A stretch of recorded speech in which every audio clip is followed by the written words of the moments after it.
All right. Welcome back to the show. My guest tonight is no stranger to being here, or or shouldn't be a stranger to anybody who's a regular watcher of the show, or a somebody who stops by and occasionally reads Comic Watch. So, Yeah, hey, Mike, how's it going? doing well. How about yourself? You know, hanging in there. Same old, same old. But Yeah, hey, let's see, just over a little over a month, and we'll be down in the city. that's right. We'll do New York Comic Con as usual, and then we'll have our big wrap up show. We'll talk about all kinds of fun stuff, but that's always a good time. I'm looking forward to it.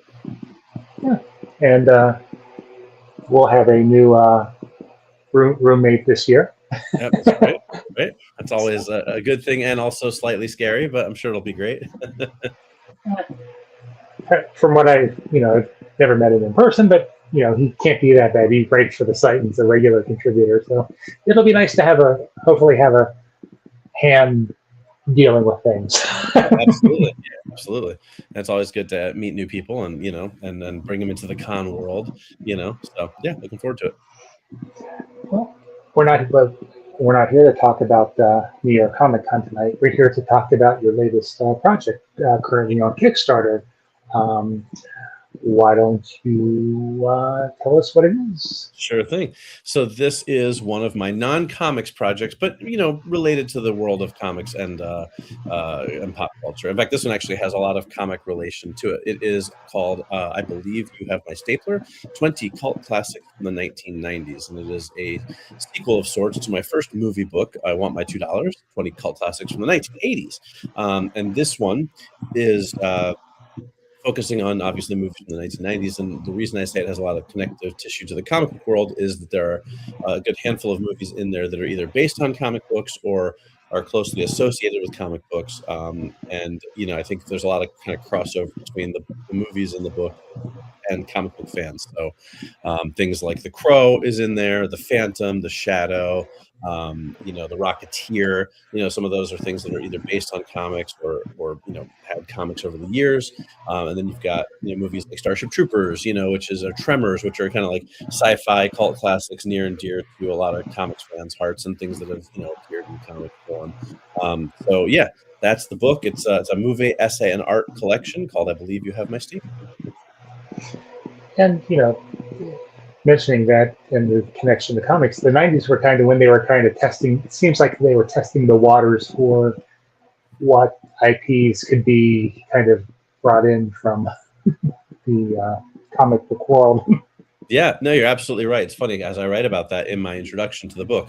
I was just actually kind of rereading it today as I'm editing and stuff, and I was talking about sort of the themes that I've noticed in each of these two books. And the '80s theme, I kind of talk about what I call my unofficial last trilogy, which is The Last Dragon, The Last Starfighter, The Last Unicorn, are three of the movies in the first book. And I kind of theorize about how everything was a last something because with the '80s and the Cold War, there was a kind of a lot of existential dread, and everyone thought this was going to be their last chance, to do things. But in the '90s book, what I noticed was kind of the rise of the superhero. There's, I'd say, almost half the movies in the book have some sort of either connection to comic books, superheroes, or kind of fits in the mold of a superhero. So, for example, Darkman, Sam Raimi's film Darkman, wasn't based on a comic book as an original character, but there's no denying that he is a sort of prototypical superhero. He can mimic people, take on their face, mimic their voice. He's fighting crime. He's a dark superhero. Even like Buffy the Vampire Slayer, the original movie, like it's a supernatural superhero story, again, not based on a comic book, it was an original property, but this was really the era where, we were still a few years away from, X-Men coming out in, 99, 2000, I think 2000, and the Sam Raimi Spider-Man movies. But the heyday of kind of the Superman and the Superman films in the 70s and 80s, and then Batman in '89 kind of launching, hey, what can we do with superheroes? And so a lot of the movies that are in the book, is sort of the proto superheroes, which I thought was a really interesting thing to kind of, write about. So I know you've mentioned a couple of them. You kind of run down the rest of the movies that you kind of write about in this volume. Sure. Yeah. Well, let me pull up the official list because I can never remember all 20 when somebody asks me. you'd think you'd know when it's been on. It's it's just like as soon as somebody says which movies are in there, my mind goes completely blank. So the full and complete list, which I have in here somewhere in my phone, if I can find it, here we go. So we have 12 Monkeys, The Boondock Saints, Buffy the Vampire Slayer, Clerks, The Crow, Dark City, Demolition Man, Darkman, Empire Records, From Dusk Till Dawn, The Iron Giant, Office Space, The Phantom, The Rocketeer, The Sandlot, The Shadow, Starship Troopers, Swingers, Tommy Boy, and Tremors. So that is the full breakdown. So a lot of genres. I did try not to keep it solely that, comedy, narrative,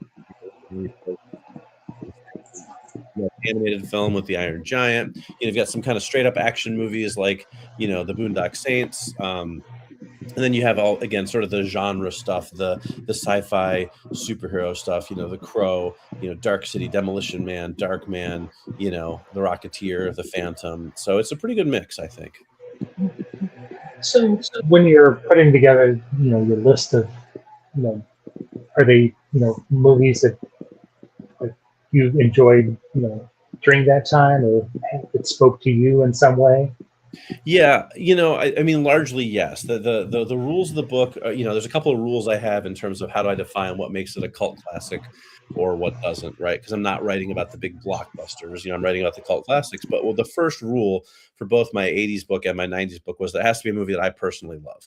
Now, you may not love the same movies I do, and I totally understand that. But these are passion projects for me. I sell a lot of them at the conventions and stuff. They're very popular. People really like the books, or the first book at least. But if I'm going to write about a movie, I want it to be a movie that I want to write about, that I'm excited about, that I love. It doesn't do me a lot of good to try to write an essay that's kind of praising a film that I don't really have an affinity for. You know what I mean? And even though the essays aren't, the chapters aren't all about just praising the films, I don't want the essays to be like, hey, here's everything that's wrong with this movie. Because if you're reading this book and you're like, oh, I can't wait to read about my favorite movie, and it's in this book, and then I'm like, hey, yeah, this movie's terrible, but people like it for some strange reason that I don't understand. Like nobody wants to read that. You know what I mean? You want it to be an appreciation of these films. So yeah, that was definitely like rule number one. These are all movies that I love. Some to varying degrees. I mean, some of them I would consider among my favorite movies of all time, and some are just movies that I just have an affinity for. But there's a few movies that I'm just like, nope, not a fan, and I'm probably never going to write about them. That's the joy of being the author. You get to make it at your discretion. So I don't know if we talked about this last time, but kind of what's your process? Do you,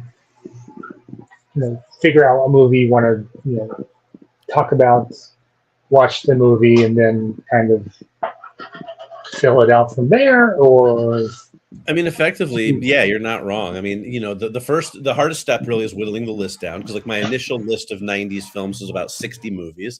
And so I had to get that down to 20, right? So then I try to pick like, what do I feel like writing about right now, and kind of what's what do I think would I have interesting things to talk about, and just kind of what makes a good balance. I don't want to do 20 science fiction movies all in one book, right? I want to split up a little bit. Then basically, kind of go back and rewatch the movies, or if I've watched them recently enough. There's a couple movies in this book that I happened to just watch because I wanted to watch them like a month before I started writing, and it was like, okay, well, that's still fresh in my mind. But the ones that I had, and I go back and rewrite, and then I go rewatch, and usually what would happen was, honestly, the research often would dictate sort of the direction the essays would take. With certain movies, there was definitely things I wanted to cover specifically about them.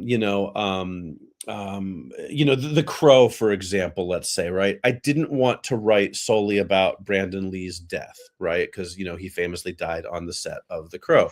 I didn't want the whole chapter to be about that, but I also knew I couldn't ignore it, right? You can't write a whole chapter about that movie and not mention that fact. So, in that case, what I tried to do was find interviews with Brandon Lee where he was talking about the film before he died, that showed how passionate he was about the character, and why people fell in love with this movie so much. With other films, like From Dusk Till Dawn, for example, I wanted to focus more on kind of the fact that it was Quentin Tarantino and Robert Rodriguez together, and these two, superstar filmmakers, or who became superstar filmmakers, made this movie together. It really didn't do all that well, and it's kind of like, well, if that movie had come out like 3 or 4 movies later in their career, would it have been a monster hit? No pun intended. So like I kind of explored that, and other ones like Starship Troopers, for example, really. I wanted to talk about kind of the socio-political satire in the film and how that landed with audiences, but I also wanted to get into the awesome special effects, and how it was made and stuff like that, right? So, it's that kind of thing where sort of, as I was researching the films and the making of the films, and I kind of sometimes it would be like, ooh, this is really interesting. Let me dig into this. And other times it was like, I want to talk about this aspect of the film. What can I find that's going to give me information about that that'll be interesting in a way to make this, an engaging chapter for people who know about these movies, but maybe don't know all of the, behind the scenes, or sort of the, the reactions people had, or why they didn't do well, or things like that. So that's kind of how it would go typically, chapter by chapter. Now, I know you're a music person also, and you kind of, in the 90s, music kind of starts to play a big, big part in the movies, and, bigger, soundtracks, and having the theme songs and stuff like that. You kind of, depending on the movie, go into that, or yeah, I mean, some of them for sure. It's not necessarily a huge focus, but I think for certain, like for example, Empire Records, right? Empire Records, of course, famously the soundtrack was much more successful than the movie was, right? So like for that one, I included interviews with like one of the guys from the Gin Blossoms, because they had their big hit song, one of their big hit songs off of that, and I talked about the musical that they made about Empire Records, and and about the soundtrack and the songs that are on it, and how it charted and stuff like that, because that is such an integral part of that movie's success. I mean, more people had heard the soundtrack than saw the movie, for a very long time.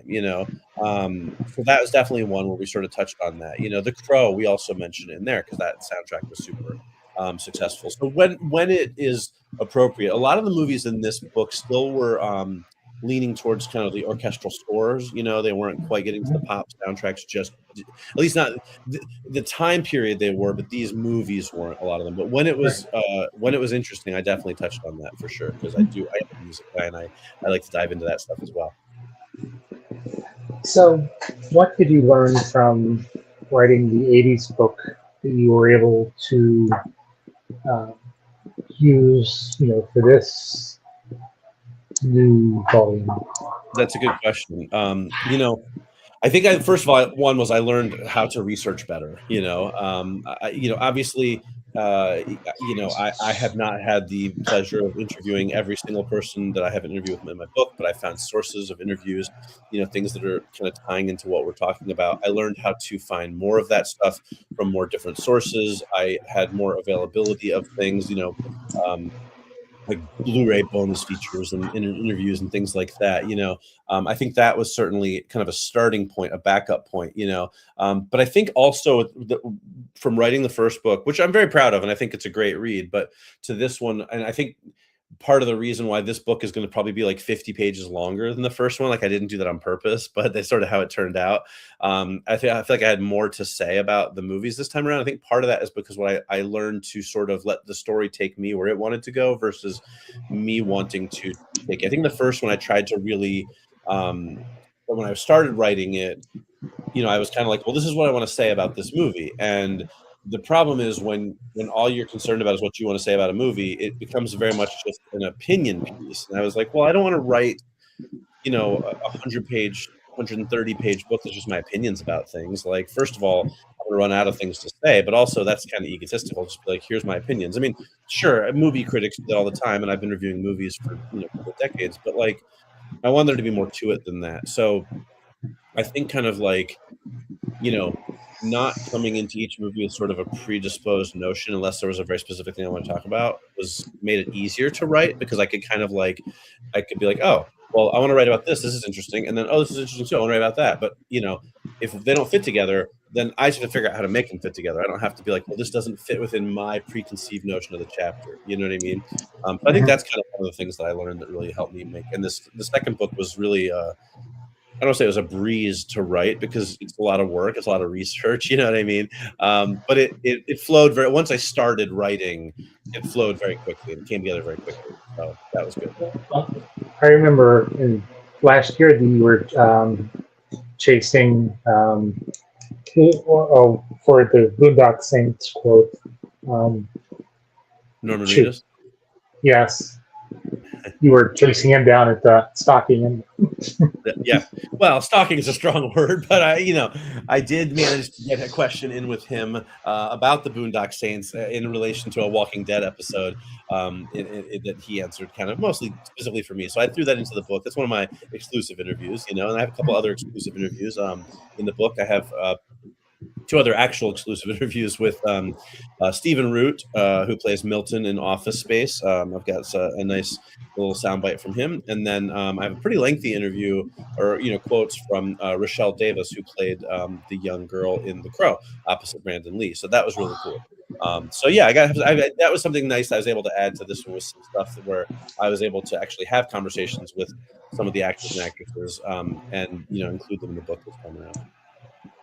So, what are you offering for those people who want to support the campaign? I know you're doing the art pieces again. I know that you even had a shirt. Somebody made you a shirt of the cover. Yep. So yeah, so with this Kickstarter, the reward tiers are fairly simple. The book is obviously the main attraction. You can get the book either physically or digitally. There is a combo package where you can get both the 80s and the 90s book, and you save like $5 if you buy them both, for people who didn't pick up the first book. One thing I'm doing differently this time, so at the conventions, I sell 11 by 17 art prints, because so there's 20 movies in the book. Every chapter has a piece of minimalist art that are really cool looking, and people really like them. I sell them as 11 by 17 prints at the conventions, and I didn't offer them with the first Kickstarter because, frankly, they're a pain to ship, and they're kind of it adds to the shipping cost, and I didn't really have to deal with that. But then, because they sell so well at the conventions, I thought, well, I'm just going to offer them, and if people are willing to pay for them, even though they're a little more expensive because of the shipping, then who am I to say no?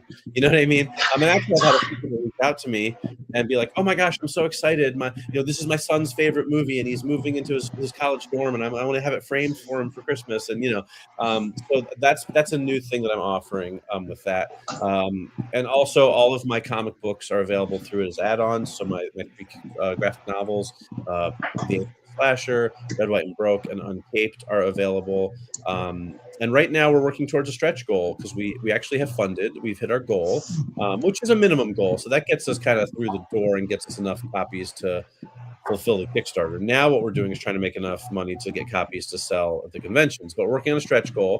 We did a set of 10 art postcards for the first book.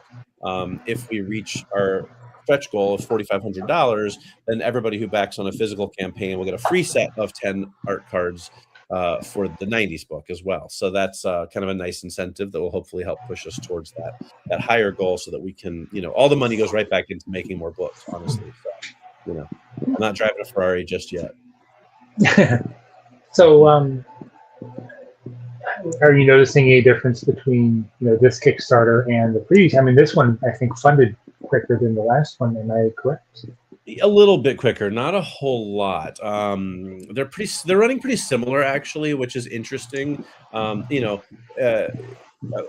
to give people a glimpse behind the scenes here, and they'll either find it interesting or they're going to think I'm whiny. But honestly, the Kickstarter should be doing way better than it is, based on how well the book sells at convention. So, for example, I went to Terrificon 2 weeks ago in Connecticut, and just in the 3 days there, I think I sold about 60 to 70 copies of the 80s book.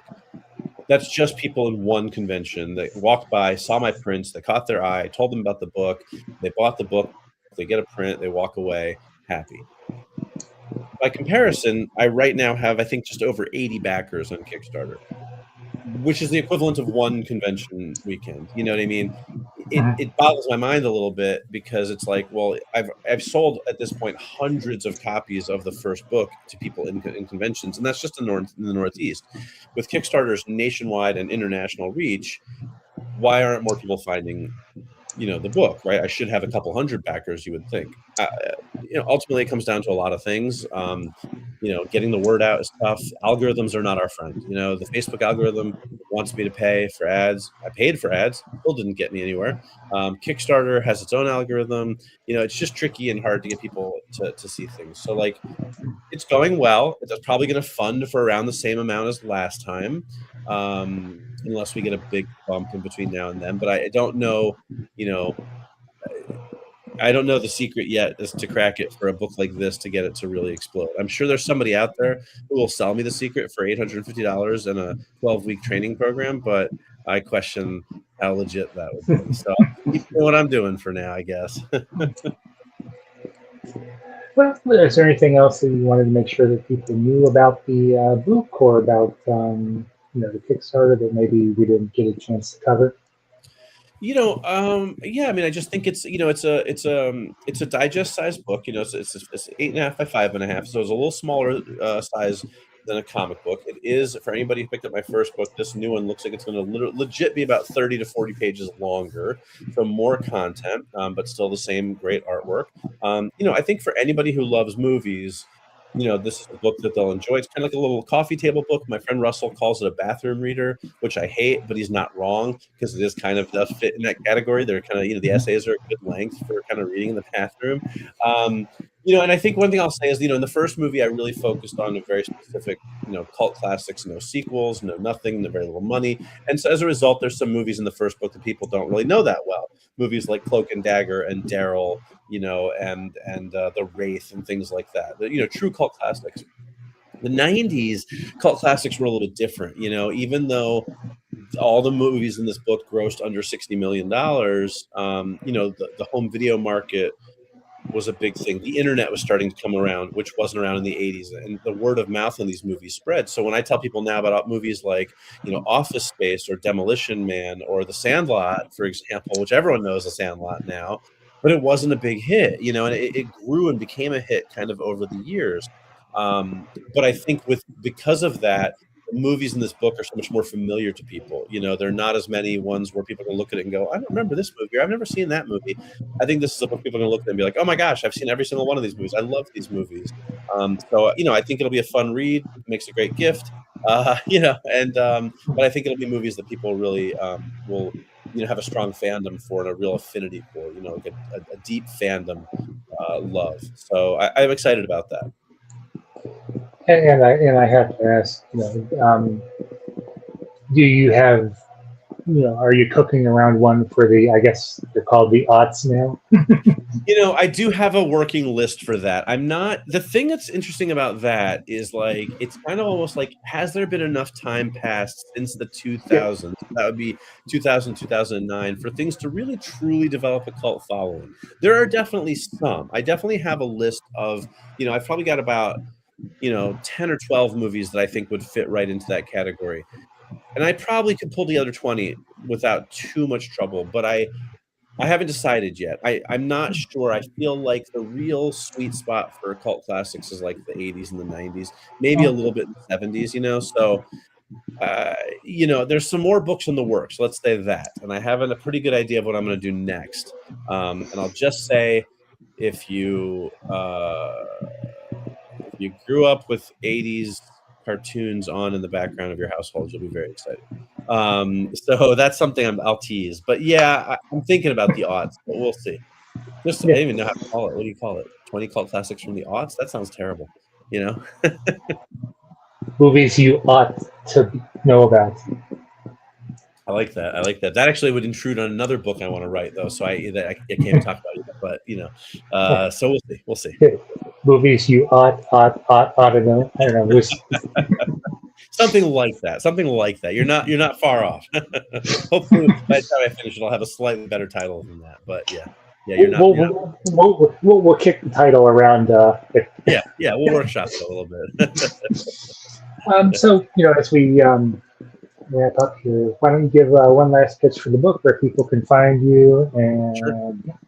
Yeah, absolutely. So easiest way to find me is either on social media at Out of Time Comics. That's OUTTA Time Comics, all one word, or my website, outoftimecomics.com. But if you want to check out this book, I'm sure Chad will put a link somewhere handy, but if you need it, you can just go to Kickstarter, search for either my name, Mike Spring, or search for I Believe You Have My Stapler. You can also, you go to a simple sort of short link, tinyurl.com/stapler90. That will take you right there as well. And like I always say, all I ask is people go to the Kickstarter page, take a look at it. If it looks interesting, there's stuff there that you like, and you want to pledge, very much appreciated. If you look at it and it's not your cup of tea, also very much appreciated for at least taking the time to look. I'm never going to hold it against somebody who decides that this book isn't for them. All I ask is you take a look and see if something catches your eye, and if not, then we part as friends, and there's no hard feelings. Except for you, Chad. You have to pledge. Yeah. I was waiting for that sweet spot where you needed that last pledge to get you over the hump. And I do appreciate that. Actually, that is sometimes very nice. Sometimes there's when you're running a Kickstarter, which most people don't know, there's a very psychological edge to it, and sometimes you're we're at $2,982, and you're like, could somebody just come along and pledge $20 so we can break the $3,000 plateau before the end of the day, so that I can sleep tonight? You know what I mean? So I do appreciate that, and I know you're always a great supporter, Chad. So I was just joking, but I know you're on the good. Good. I'm glad. I like not having to sleep on the streets of New York City. No, definitely not. We've been following it over on Comic Watch in our weekly roundups, and we will continue to do so until the campaign wraps. Yeah, and you should definitely check out Mike's weekly column on Tuesdays at noon over on Comic Watch. He there's some reviews, movie writing prowess. All right. Well, until next time, thank you for joining, and best of luck as the campaign wraps up. And we'll definitely have to start planning after parties as they become available for New York. Can't wait. New York Comic Con is going to be a great time. 20th anniversary. That's right. All right. Well, again, have a great evening. Thanks very much. Thanks, everyone. Thanks, guys.